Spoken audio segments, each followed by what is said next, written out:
Nomenclature of organic compound में हम आज एसिडेमाइड, एमीन और साइनाइड और नाइट्राइल का नॉमेनक्लेचर करेंगे। अभी मैंने आपको बताया कि मैं सिंपल नॉमेनक्लेचर पर चल रहा हूं। सिंपल नॉमेनक्लेचर पर मैं अभी चल रहा हूं। हमने आपको बताया कि कार्बोक्सिलिक एसिड का डेरिवेटिव पिछले लेक्चर में एक लिया था मैंने, एसिड क्लोराइड का। आज फिर ये एग्जांपल जो है कार्बोक्सिलिक एसिड का ही डेरिवेटिव है। OH is replaced by NH2. OH is replaced by NH2 और जनरल फार्मूला हो जाता है RCONH2। सफिक्स इसका है एमाइड। इसका सफिक्स क्या है? एमाइड। अब नंबर ऑफ कार्बन के साथ जो अल्केन आप डिसाइड करेंगे, मीथेन, इथेन, प्रोपेन, उसके साथ आप एमाइड जोड़ देंगे तो वो आ जाएगा एथेनेमाइड, मेथेनेमाइड, प्रोपेनेमाइड, ये आ जाएगा। मैं जनरल आपको बता रहा हूं, alkane plus amide that will be alkanamide. यहां लिखा है मैंने अल्केन प्लस एमाइड, अल्केनेमाइड। अब यहां पर मैं एग्जांपल आपको दे रहा हूं। जब कार्बोक्सिलिक एसिड हो या उसका डेरिवेटिव हो तो कार्बन जो है कार्बोक्सिलिक एसिड का carbon that will be counted in the main chain, उसको आप लेफ्ट नहीं करेंगे। आपने यहां किया, पहला लिया मैंने CH3CONH2। ये डेरिवेटिव आप किसका है? डेरिवेटिव आपकी समझ में आ गया होगा, एसिटिक एसिड का डेरिवेटिव है। किसका है? एसिटिक एसिड का ये डेरिवेटिव है।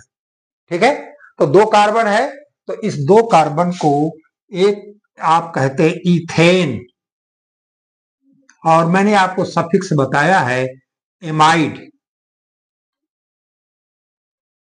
ये बन गया आपका एथेनेमाइड। एथेनेमाइड आपका बन गया। ठीक है ना? तो ये आपका एथेनोइक एसिड का डेरिवेटिव है। दूसरा आता है, 3 कार्बन है तो ये आ जाएगा प्रोपेन, 3 कार्बन का, ये प्रोपेनोइक एसिड का डेरिवेटिव है। OH group is replaced by NH2 in propanoic acid, so that will be propane plus amide, that will be propanamide.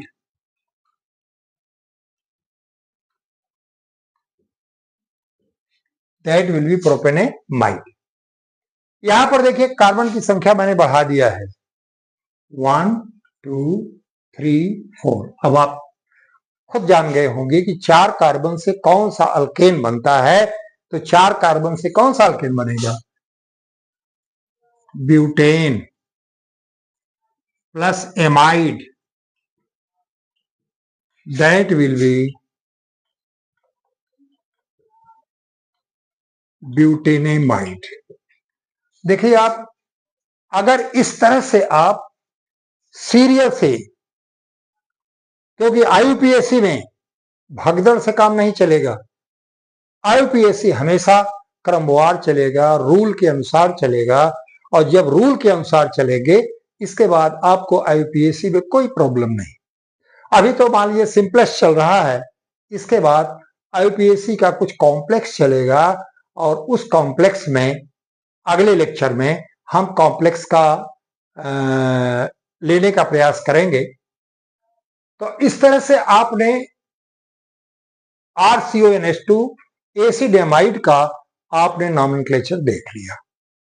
आप कुछ नहीं करना है, आपको केवल आप अल्केन लिख दीजिए और उसमें AMIDE जोड़ दीजिए, -E कर लीजिए, आपका हो गया अल्केनेमाइड। ठीक है, और अब आप नंबर ऑफ कार्बन देख लीजिए। आप बिल्कुल अब क्लियर है कि नंबर ऑफ कार्बन से क्या बनता है, मीथेन, इथेन, प्रोपेन, ये सब बनता है। अब दूसरा लिखते हैं हम NH2। NH2 जो है ये यूनिवेलेंट है। ठीक है, और ये अल्केन के एक हाइड्रोजन के रिप्लेसमेंट से बनेगा, एक हाइड्रोजन के रिप्लेसमेंट से ये NH2 बनेगा। तो आप अब जैसे ये आपने लिया,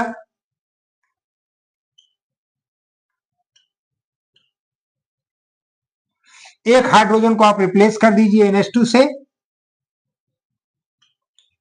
ये आपका एमीन बन गया। क्या बना? एमीन बन गया। तो सफिक्स इसका एमीन है या एमिनो, दोनों चीजें कही जाती हैं। कोऑर्डिनेशन कंपाउंड में आप अमीन कहते हैं और जनरल IUPAC में आप एमिनो भी कहते हैं। ठीक है, अब सफिक्स इसका ए हो गया एमीन। तो amine is found by the replacement of one hydrogen from the alkane, one hydrogen from the alkane. NH2 भी यूनिवेलेंट है, हाइड्रोजन यूनिवेलेंट है ही है।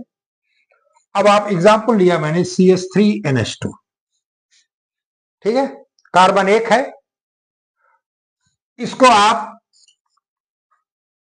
अमीनो मीथेन कहेंगे। किसी किसी बुक में आपको मीथेन अमीन भी मिलेगा।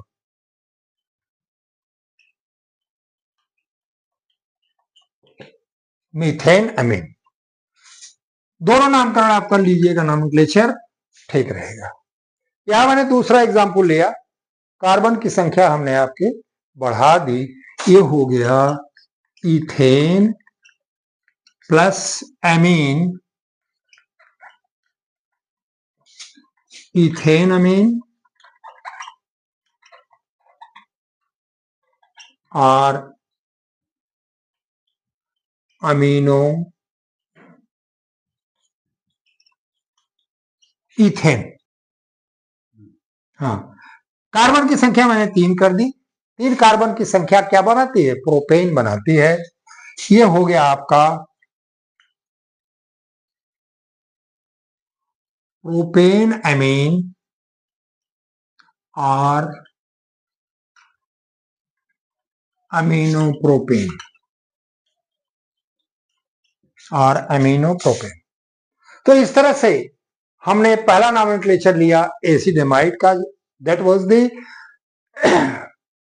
Derivative of carboxylic acid which is replaced by OH by NH2।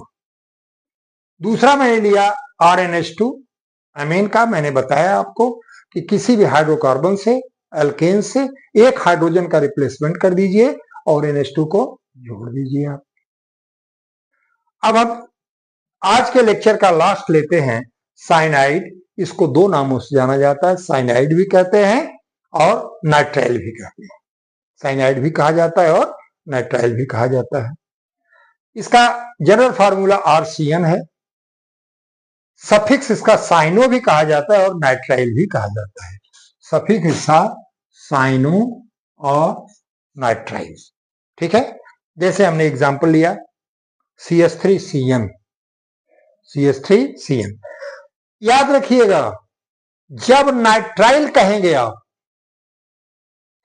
तब CN का कार्बन को काउंट करिएगा, तब CN के कार्बन को आप काउंट करेंगे। अब यहां पे लिखा मैंने CH3CN, तो अब इसको इथेन नाइट्राइल, लेकिन बाउंट्राइल कहते हैं साइनो मीथेन, बाउंट्रा कहते हैं साइनोमीथेन। याद रखिएगा कि जब नाइट्राइल का प्रयोग करेंगे आप तो CN के कार्बन को आप काउंट कर लें। अब यहां पर क्या हो गया? इथेन हो गया। यहां पर देखिए CH3CH2CN, प्रोपेन नाइट्राइल, लेकिन according to other nomenclature cyano ethane, cyano ethane, और यहां होगा साइनो प्रोपेन, साइनो प्रोपेन हो गया। इस तरह से दोनों नॉमेनक्लेचर मिलेगा। ये जो है एक राइटर से और एक जो है दूसरे राइटर से। तो इस तरह से आज के लेक्चर में हमने आपको एसिडमाइड का नॉमेनक्लेचर दिया, एमीन का नॉमेनक्लेचर दिया और साइनाइड या नाइट्राइल का दिया। बार बार मैं कहता हूं कि अपने डाउट्स को आप हमारे इस व्हाट्सएप पर भेज दीजिए।